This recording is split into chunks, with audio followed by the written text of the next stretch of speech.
सार्वजनिक ठिकाणी मद्यपान 31 अनुषंगाने कागल पोलिसांची कारवाई।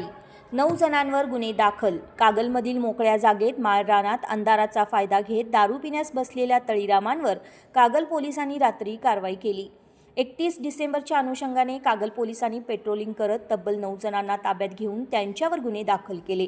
यामध्ये अवधूत संजय कदम वय 20 राहणार गुरुवारपेठ कागल, नितीन अरुण चव्हाण वय 20 राहणार कोष्टी गल्ली कागल, अथर्व सचिन चौगले वय 19 राहणार शिवाजी चौक कागल, वैभव दिनकर हेगडे वय 32 राहणार दावणे गल्ली कागल, सुरेश बाबाजी मकवाने वय 49 राहणार वड्डवाडी गोसावी वसाहत कागल, इम्रान नबीसाब शेडबाळे वय 27 राहणार मातोश्री गिरिजानगर कागल, लक्ष्मण दिलीप सोकानावर वय 29 राहणार शाहूनगर बेघर वसाहत कागल, शंकर विष्णू कळसाने वय 24 राहणार पिंपळवाडी सध्या राहणार शाहू कारखाना, रानूजी बाबूराव साळवे वय 40 राहणार पिंपळवाडी सध्या राहणार शाहू कारखाना कागल अशी गुन्हा दाखल झालेल्या तळीरामांची नावे आहेत।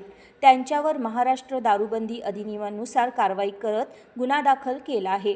कागलमध्ये सध्या ओपन बारचे प्रमाण वाढलेले असून अल्पवयीन मुले देखील व्यसनाच्या आहारी गेले असून पोलिसांनी अशी कारवाई करणे गरजेचे असल्याचे मत नागरिक व्यक्त करत आहेत।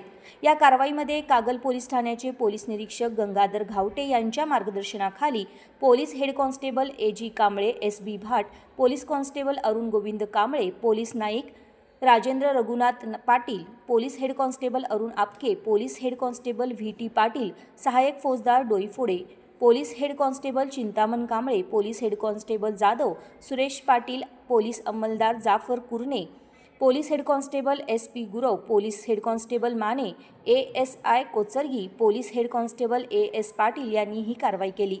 पुढील तपास कागल पोलीस करत आहेत। मराठी एस न्यूजसाठी कागलहून प्रशांत दळवी।